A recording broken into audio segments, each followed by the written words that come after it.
Krsna Chaitanya Prabhu Nityananda. Hare Krishna, welcome. Here we are reading our Bhagavad-gita as it is, translation and commentary by His Divine Grace A.C. Bhaktivedanta Swami Prabhupada. And my name is Lavangala Tika, and we call the channel Bhagavad-gita Here It Is. And we are moving towards the end of the 6th chapter, so we're approximately a third into the Bhagavad-gita. Today I will read text 32. I just wanted to take a moment to speak because we've been filming here for almost 2 years. And the second chapter where we kind of started, we didn't start there, we started with the introduction because it's a very valuable piece of writing, really. And second chapter, Krishna goes all in describing the difference between the body and the soul and what is the soul. And then sometimes when we read these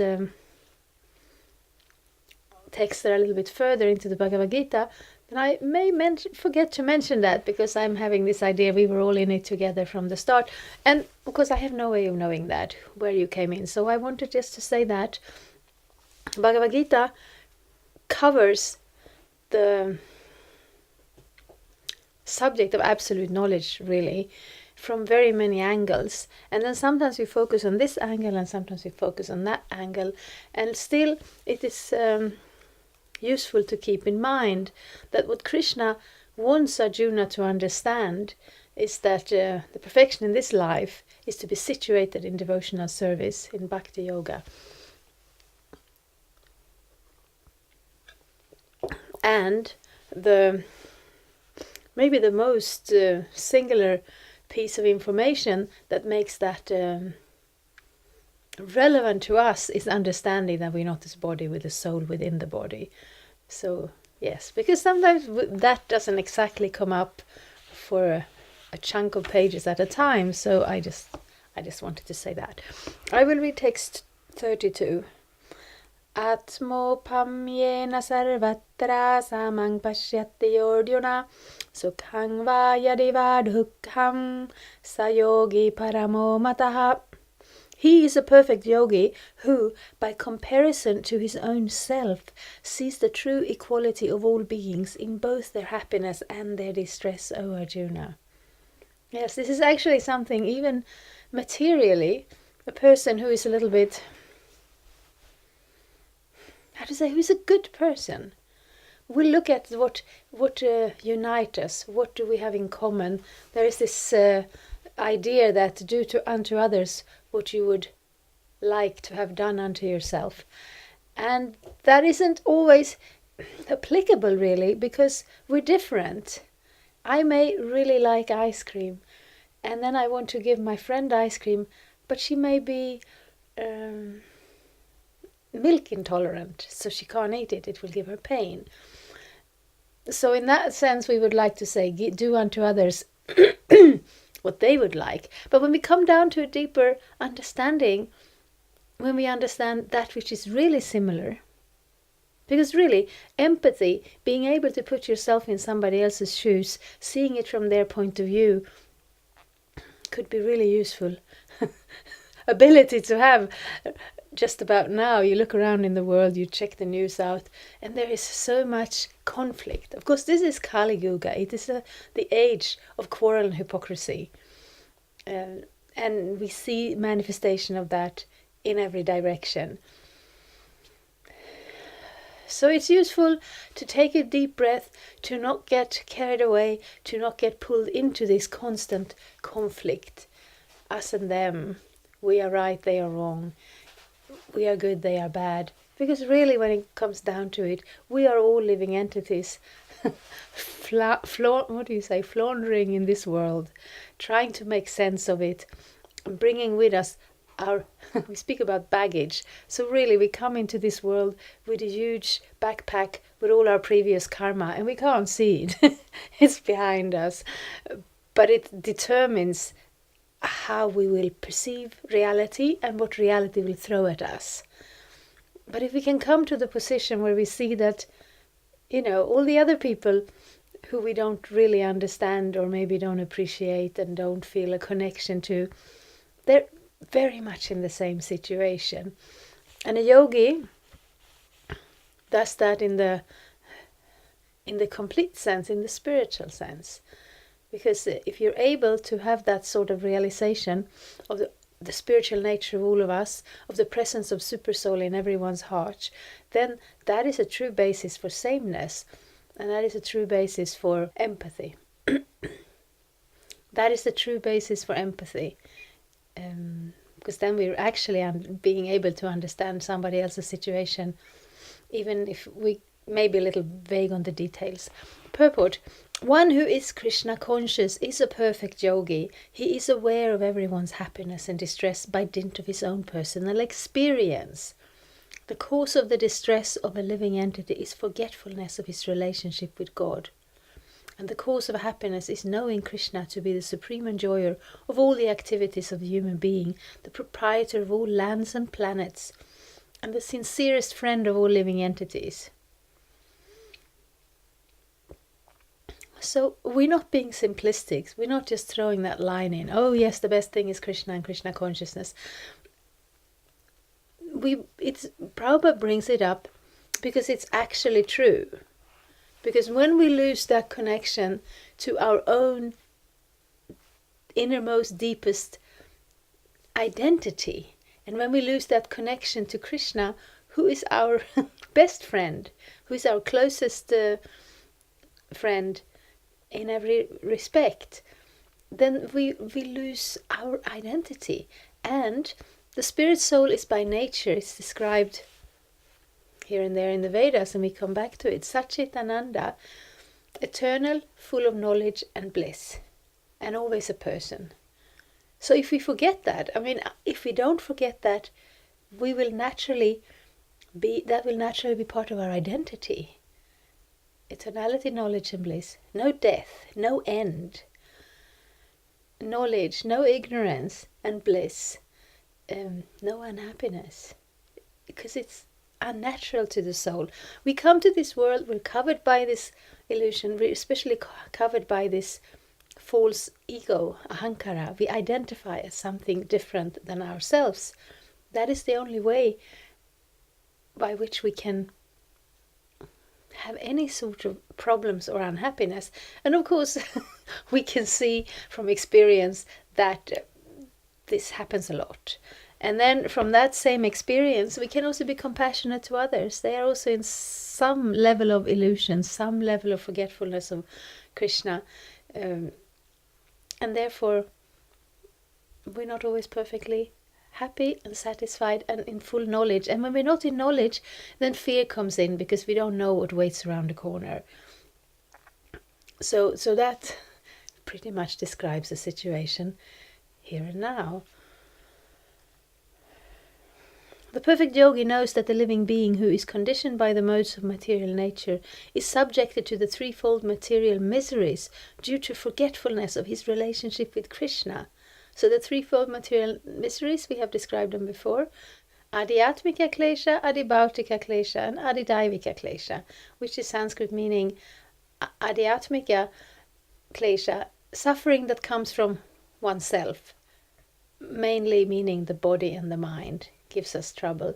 Adibhautika klesha means trouble that comes from other living entities, which means people or insects or animals, things that are around us. Or adi daivika klesha, difficulties that comes from the demigods, which means natural catastrophes, bad weather, so many things.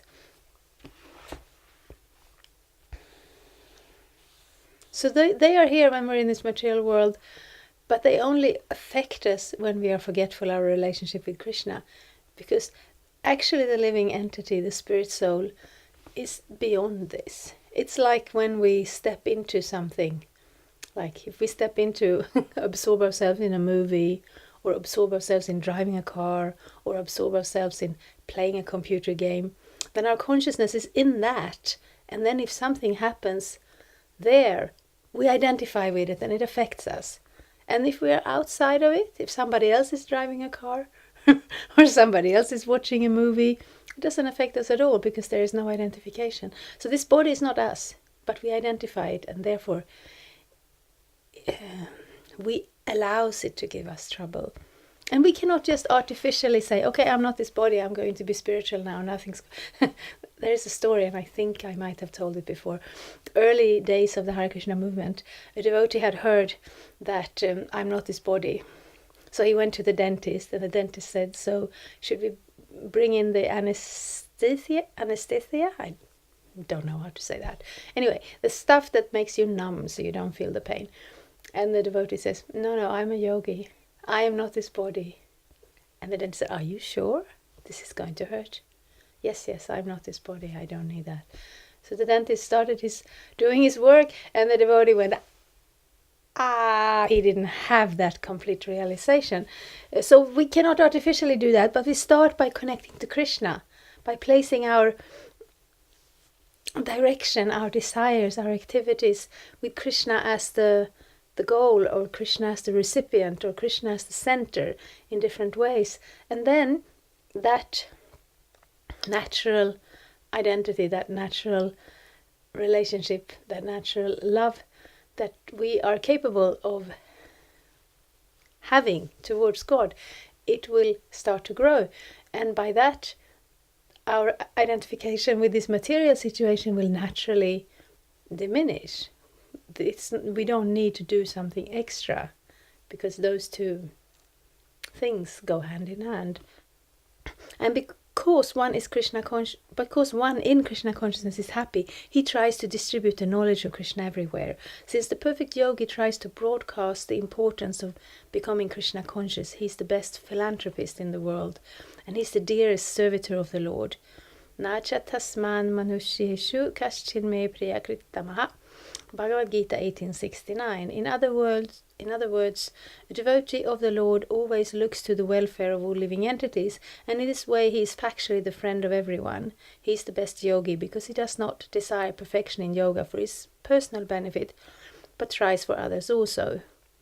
He does not envy his fellow living entities.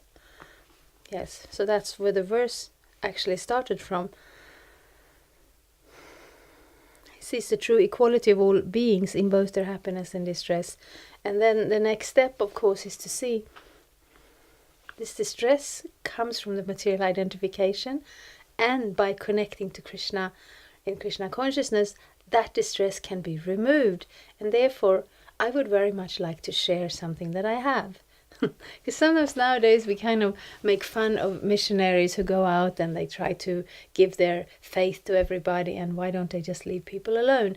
But actually, when you have a deep realization of what it means to be connected to this God consciousness, and also what it means to lack that connection, it's like Prabhupada sometimes gives this example. He speaks about that when he starts to translate the Bhagavatam, that maybe this book is imperfectly translated because he was from Bengal in India, and he was translating from Sanskrit, a foreign language. I mean, nobody speaks Sanskrit. Scholars learn it, but it's nobody's mother tongue.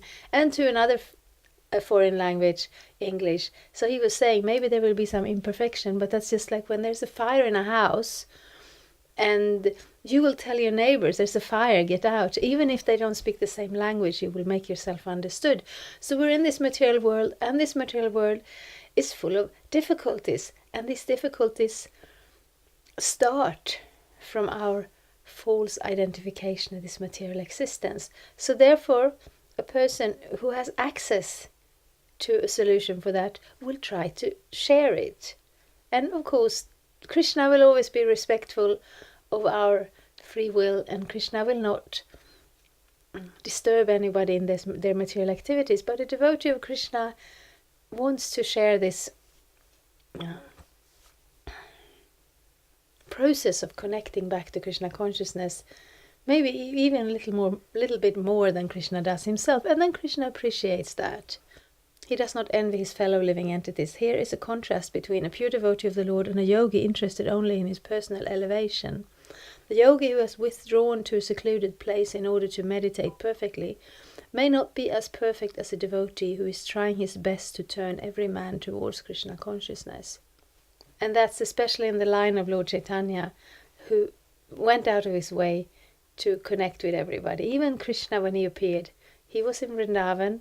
He says here in the Bhagavad-gita, according to their surrender, I reward them accordingly. So somebody who doesn't surrender, Krishna kind of allows them, gives them that space. Whereas Lord Chaitanya, looking to us at this time, where we are living in a very materialistic age, he did a little bit more, because we don't really have so much of a potential for spiritual life, so we needed a little help. We still need a little bit of help, and that's that's the line. We're following in that line, so please don't be annoyed when we will not give up, but we will try to make, the connection to take up Krishna consciousness available in every place. Thank you very much, Hare Krishna. I also wanted to say that underneath the film there is a text box with little information, some links for finding Bhagavad-gita, for finding Krishna temples, and also please bring on any questions you might have in connection to the message of the Bhagavad-gita. There's lots of room for comments. Thank you very much. Hare Krishna. Thank you for watching. We aim for updates every Tuesday and Friday. Please come back. If you have any questions or comments, please leave them down there. We also have some links and information for you. And there is, of course, the subscribe button. Thank you. Hare Krishna. I'm a Hare Krishna, and I approve this message. Subscribe. Hare Krishna, Krishna Krishna, Hare Hare.